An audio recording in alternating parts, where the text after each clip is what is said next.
हज़रात मोहतरम, बताना चाहूँगा, बल्कि क्या ही बताऊँ, बता बता के थक चुका। आप समझ समझ के थक चुके कि अमेरिका बुरी तरह से हार चुका है।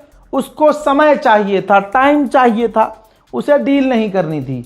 ब्रीफ करना ज़रूरी है, आपको थोड़ा सा समझाना ज़रूरी है। असल में अमेरिका ज़िद पर था, अकड़ में था। नाक की सारी लड़ाई है जो अब तक सुपर पावर बनता आया। अरे अभी कुछ महीने पहले ईरान पर अटैक करने से पहले कुछ ही दिन पहले वेनेजुएला के एक देश के राष्ट्रपति को घुसकर किडनैप कर ले जाने वाला अमेरिका, भारत जैसे बड़े देश को धमकी देने वाला अमेरिका, पूरी दुनिया को टैरिफ की धमकी देने वाला अमेरिका, ग्रीनलैंड पर कब्जा करने की धमकी देने वाला अमेरिका, कनाडा को 51वां राष्ट्र बनाने की धमकी देने वाला अमेरिका, जो पूरी दुनिया में सबको डरा रहा था और अपने मिलिट्री की धमकी दे रहा था, अगले ही मोड़ पर ईरान ने पीट दिया उसी को। तो नाक पर तो बात आ गई है। तो अब जिद पर था ट्रंप कि हम न्यूक्लियर ईरान से छीनेंगे, कि ईरान हमें गारंटी दे कि हम परमाणु नहीं बनाएंगे और यूरेनियम नहीं बनाओगे, और जो आपके पास यूरेनियम है वो भी हमें दे दोगे। ऐसी आड़ी टेढ़ी मांग रखी गई और काफ़ी मतलब कबूल ना करने वाली मांग रखी गई। हालांकि ईरान ने खुद कहा, ईरान डेलीगेशन ने, कि जिस तरह से अमेरिका ने हमारे सामने मांग रखी, हमें इस बात पर यकीन हो रहा है कि ये डील चाहते ही नहीं थे, ये यही चाहते थे कि डील ख़राब हो जाए, और वही हुआ। अब दोस्तों तनाव बढ़ गया है। अब जो अमेरिका है उसने, जैसे मान लीजिए बच्चों को समझाने के लिए, ये बच्चों ये स्ट्रेट ऑफ हॉर्मुज़ है, ये स्ट्रेट ऑफ हॉर्मुज़ है, यानी मेरा ये घर है, ओमान का मेरे सामने घर है, ये मेरा घर है, ओमान का मेरे सामने घर है, और ये जो गली गुजर रही है, तो मैंने यहाँ पर, ये मोड़ है थोड़ा सा मेरी गली में, मेरे घर के आगे मोड़ है, उस साइड ओमान है, इस तरफ मैं हूँ। मैंने क्या किया, यहाँ पर बैरिकेड लगा दिए कि अब जो यहाँ से जाएगा भाई मुझे पैसे देगा 20-20 रुपये, फिर आगे जाएगा। अब यहाँ पर अमेरिका की नेवी की इतनी फटी पड़ी है कि आने को तैयार नहीं है, ठीक है, वो नहीं आ सकती है यहाँ। तो अमेरिका ने क्या किया, अमेरिका की पहुँच पीछे तक है, गली की एंट्री तक, तो अमेरिका ने वहाँ पर बैरिकेड लगा दिए कि भाई तुम वहाँ लगा रहे हो बैरिकेड, हम यहाँ लगाएंगे। और ईरान क्या कर रहा था, यानी मैं क्या कर रहा था, अभी तक जो आ रहा है चाहे वो किसी भी देश का हो, अगर वो मुझे पैसा दे रहा है मैं जाने दे रहा था कि चल ठीक है। तो किसी देश में अगर बहुत ज़्यादा दिक्कत हो रही थी तो पैसा दे के निकाल रहा था वो अपना, कि ठीक है भाई दे दो पैसे यार रज़ा भाई को, लेकिन टैंकर अपना निकाल लो। यही सीन ईरान के साथ, कि भाई ईरान को पैसे दे दो, टैक्स भर दो, टैंकर निकाल लो, अपने मुल्क में LPG की कमी हो रही है, तेल की कमी हो रही है, कम से कम वो तो पूरी हो, भले ही थोड़े हम महंगी बेच लेंगे। इसके अलावा अपने दोस्त साथियों को जाने दे रहा था, अरे रशिया चलो भाई निकलो, अरे अस्सलाम वालेकुम चाइना आओ आओ आओ, सलाम टू इंडियन पीपल, है ना, ये चल रहा था। अब उधर से रास्ता बंद कर दिया किसने, अमेरिका ने, कहा कि अब कोई भी नहीं जाएगा, कोई नहीं। अब मुझे बताओ ये कहाँ का सॉल्यूशन हो गया भाई, ये तो चीज़ और ख़राब हो गई। और रज़ाग्राफी की एक प्रेडिक्शन लेते जाइए, आने वाले टाइम में अब जो टाइम ख़राब हुआ है, भारत पर सीधा असर पड़ेगा, और दुनिया के जो बड़े बड़े देश पहले से परेशान थे ना, अब बहुत ज़्यादा परेशान होंगे, क्योंकि इक्का दुक्का अब टैंकर भी आना बंद हो जाएंगे। ये एक बड़ी मुसीबत है। अब मेन पॉइंट पे आते हैं भाई, ईरान ने छेद दिया है, टाइटल पर ये लिखा है हमने, अब बिल्कुल एग्जैक्ट वही लिखा है जो सच में ईरान ने किया है। सलमान खान का एक डायलॉग था ना किसी फिल्म का, कि हम तुम में इतने छेद करेंगे कि कंफ्यूज हो जाओगे कि सांस कहां से ले और कहां से। जरा इस जहाज को देखिए, ये अमेरिका का टैंकर है, ब्रिटेन पर क्षतिग्रस्त होकर उतरा था। ध्यान से इस जहाज के अंदर हुए छेद को देख लीजिए, आप उंगलियों से गिन नहीं सकते कि कितने छेद हैं, और छेदने वाला ईरान है। ईरान ने इतनी मिसाइल दागी, इतनी मिसाइल कि मिसाइल के छर्रे निकल के इन टैंकरों को छेद चुके हैं। अब ये इमरजेंसी में ब्रिटेन में उतरे। ब्रिटेन में कई दिन लगाकर इसके छेदों को भरा गया, फिर छेद भर के जैसे तैसे इसने उड़ान भरी है अमेरिका के लिए। अब आज ये अमेरिका जाएगा रिपेयर होने के लिए। तो असल में अमेरिका को जो ढंग से छेदा है किसी ने, उसका नाम ईरान है। इन तमाम चीज़ों के बावजूद अगर किसी चूरन को लग रहा है कि अमेरिका जीत गया है, तो मैं कह रहा हूं कि अमेरिका को अपना बाप बना लो, कोई दिक्कत नहीं है। मेरे दोस्तों, अब मैं आपको बताने वाला हूं कि अब और हालत ख़राब होने वाली है। डोनाल्ड ट्रंप ने अब जो कदम उठाए हैं, ये अमेरिका का गला घोटेंगे इंशाल्लाह।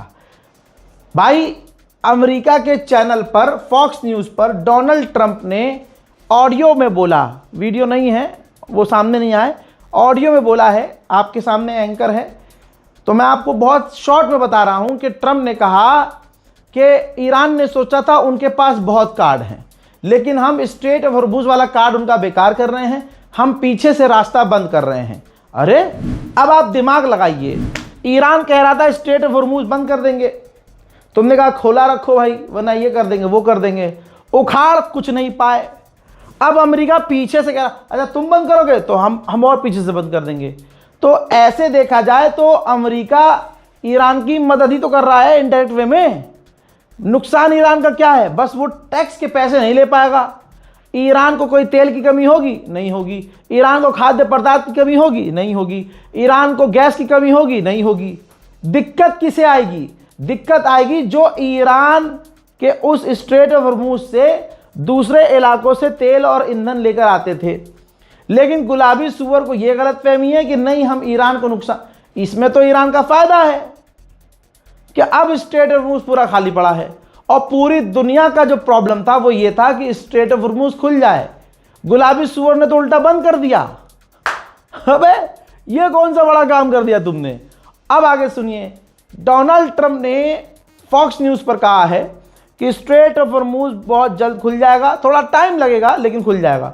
अब बताइए, पहले कहता है बहुत जल्द खुल जाएगा, अगले वर्ड में कह रहा है कि थोड़ा टाइम लगेगा। अबे ये क्या कहूं, दुनिया का सबसे घिनौना जानवर है, मोटी बुद्धि। फिर कह रहा है कि बहुत सारे देश हमारे नेटो के और साथी आना चाहते हैं स्ट्रेट ऑफ हॉर्मुज़ में। खुदा की कसम कोई नहीं आना चाहता। अबे जो 45 दिन में नहीं आया और मुंह पर मना कर दिया बकलंडू आदमी, वो कैसे आ जाएगा अब? लेकिन क्योंकि बयान देना है, क्योंकि सारा इसके बयान से स्टॉक मार्केट ऊपर नीचे होता है। समझ नहीं रहे आप, 40 दिनों में इतना समझ जाना चाहिए था आपको। तो भाई जनाब डोनाल्ड ट्रंप ने कहा कि बहुत सारे दोस्त आने वाले हैं और वो आकर स्ट्रेट ऑफ हॉर्मुज़ में जो ईरान ने बम बिछाए हैं उसको क्लीन करेंगे। यहाँ तक की रिपोर्ट आ रही है कि ब्रिटेन के जो माइंस क्लीनर हैं वो रवाना हो चुके हैं, निकल चुके हैं। ब्रिटेन के बारे में IRGC को मैं हमेशा बताता हूं कि शुरुआत से ही बरतानिया अपने तमाम एयरबेस को अमेरिका को सौंप चुका है और आपके ऊपर जो सबसे ज़्यादा बमबारी हुई है ब्रिटेन के बेस का इस्तेमाल करके बमबारी हुई है। इसी कॉल पर डोनाल्ड ट्रंप ने मीडिया से कहा कि हमें सब कुछ मिल गया। काफ़ी इंटेंस बातचीत शुरू हुई थी, बहुत ही ख़राब मूड में, लेकिन बात करने के बाद थोड़ा सब कुछ नॉर्मल हुआ और हमें सब कुछ मिल गया। ईरान हर चीज़ पर राज़ी हो गया, लेकिन ईरान परमाणु पर, यूरेनियम पर राज़ी नहीं हुआ और ना स्ट्रेट ऑफ हॉर्मुज़ पर। अब स्ट्रेट ऑफ हॉर्मुज़ ईरान का मेन हथियार है और जो परमाणु है यानी यूरेनियम वो भी ईरान का मेन है भाई। तो इन दोनों को ईरान ने छोड़ा नहीं। और तीसरा एक और मुद्दा पकड़ के रखा था ईरान ने कि हमारे जो बिलियंस ऑफ डॉलर सालों साल से तुमने ब्लॉक किए हुए हैं उसे रिलीज करवाओ। तो ट्रंप ने वही कहा कि आखिर में बात अटक गई और डील खराब हो गई। मैं चाहूं तो एक दिन में पूरे ईरान को खत्म कर सकता हूं। अब ये बड़े बड़े बयान दे रहा है, लेकिन हारा हुआ इंसान सिर्फ बयान दे सकता है। अब दोस्तों इसने धमकी दी है फॉक्स न्यूज़ पर कि तुमने देखा कि वेनेजुएला में क्या हुआ था। हाँ गुलाबी सुअर, हम पिछले 40 दिन से देख रहे हैं कि तेरे साथ क्या हो रहा है। हम 40 दिन से ये भी देख रहे हैं और वो ईरान है वेनेजुएला नहीं। समझे? तो ट्रम्प ने कहा कि तुमने देखा कि वेनेजुएला में क्या हुआ था, यहां भी हम वैसा करेंगे लेकिन बड़े लेवल का करेंगे। फिर असली बात इसके मुंह से निकली, इसने कहा कि ईरान को हम तेल बेचकर पैसा नहीं कमाने देंगे। अब इनको यह भी डर है कि ईरान इतना मजबूत है, अगर पैसा कमाकर और मजबूत हो गया तो दुनिया में सुपर पावर ईरान हो जाएगा। मेन बात यही है, पावर की लड़ाई है। मैं सुपर पावर, तो अब दुनिया देख रही है कि दो ऐसे देश जो अपने आप को सुपर पावर समझते हैं और दो परमाणु वाले देशों को एक नॉन न्यूक्लियर देश ने बजा दिया। मेरे दोस्तों, इसके गुलाबी सुअर के पास सबसे बड़ा हथियार क्या है? उसने इस जंग में सारे हथियार इस्तेमाल करके देख लिए, बेचारा आपको पता है दुनिया के सामने जलील हो गया, कुछ नहीं हुआ।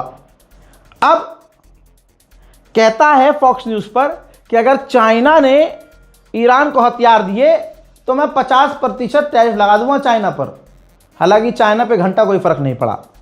फिर कहता है कि मैं चाहूं तो मैं पूरे ईरान को यूं ही मिटा सकता हूं, यूं ही, और जो कुछ बचा कुचा ईरान का है हम उसे मिटा देंगे। IRGC ने 43 दिनों में साबित किया है कि IRGC जो बोलती है वो करती है। तो IRGC ने, यह अल जजीरा का सोर्स है, IRGC ने धमकी दी है कि अगर दुश्मन देश ने जरा सी भी छोटी गलती की तो उसको बड़ा नुकसान होगा। ये हम पहले ही बता रहे हैं। उधर पाकिस्तान को यह गलतफहमी थी कि भैया हमने डील करवाई है या हम डील करवा रहे हैं तो हमारे टैंकर को ईरान रोकेगा नहीं। अब 2 जहाज उसके चल दिए पानी में। हटो पाकिस्तान का भाई, उधर डील वील सब बेकार हो गई। IRGC लाइव कनेक्टेड था, उसने ईरान पिछाट बे, पिछाट साले, कौन है पाकिस्तान? अरे होगा पिछाट, यूटर्न ले ले, छेद देंगे। फौरन 2 टैंकर जो पाकिस्तान के लिए बड़े झूम के निकले थे, यूटर्न लेके पीछे चले गए वापस। स्ट्रेट ऑफ हॉर्मूज में भाई सैकड़ों जहाज फंसे हुए हैं, और क्योंकि हम भारतीय हैं तो ये खबर जान लीजिए, भारतीय टैंकर दर्जनों फंसे हैं, 22 से 25 जहाज, और हर जहाज में एवरेज मान के चल लीजिए कि 20 से 25 इंडियन हैं। तो हमारे कितने भारतीय फंसे हुए हैं? मैं प्रधानमंत्री माननीय नरेंद्र मोदी जी से रिक्वेस्ट करता हूं कि अपनी ताकत दिखाएं। जिस तरह से आपने रशिया और यूक्रेन की जंग रुकवाई थी, जिस तरह से आपने थाईलैंड और कंबोडिया की जंग रुकवाई थी, जिस तरह से आपने अफगानिस्तान और पाकिस्तान की जंग रुकवाई थी, यहां भी अपना जलवा दिखाइए। अरे उठाइए फोन, हड़काइए ईरान को, डायरेक्ट IRGC कमांडर को धमकी दे दीजिए। आपके पालतू तो है ही गोदी मीडिया में, आपको दिखा रहे हैं कितनी पावर है आपकी।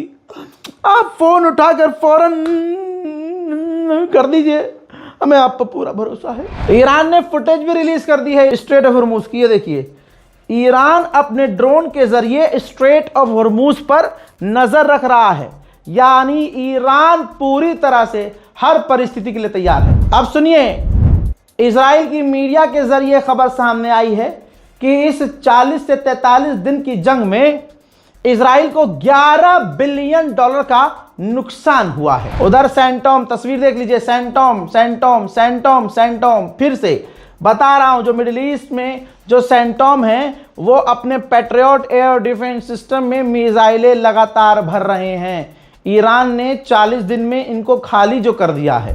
उधर ईरान के राष्ट्रपति पेजेश्कियान ने बात की है पुतिन से और कहा है, हम तो ईमानदारी से सीज फायर के लिए, परमानेंट जंगबंदी के लिए, शांति लाने के लिए, इलाके में शांति फैलाने के लिए हर तरह से तैयार हैं। और एक बात बड़े माजरत और बहुत मोहब्बत और इज्जत के साथ कह रहा हूं, जो ईरान के राष्ट्रपति हैं पेजेश्कियान, इस वक्त पिछले 40-45 दिन से उनके हाथ में कुछ नहीं है। ये भी याद रखिएगा, बहुत अंदर की बात। जो भी ईरान में हो रहा है वो सिर्फ IRGC कंट्रोल कर रही है और सुप्रीम लीडर कंट्रोल कर रहे हैं। इस रिपोर्ट को शेयर कीजिएगा, अपनी राय कमेंट सेक्शन में जरूर लिखिएगा। मैं हूं रजा, गोदी मीडिया की सजा चैनल को सब्सक्राइब कीजिए, सच्चाई देखते रहिए। जय हिंद।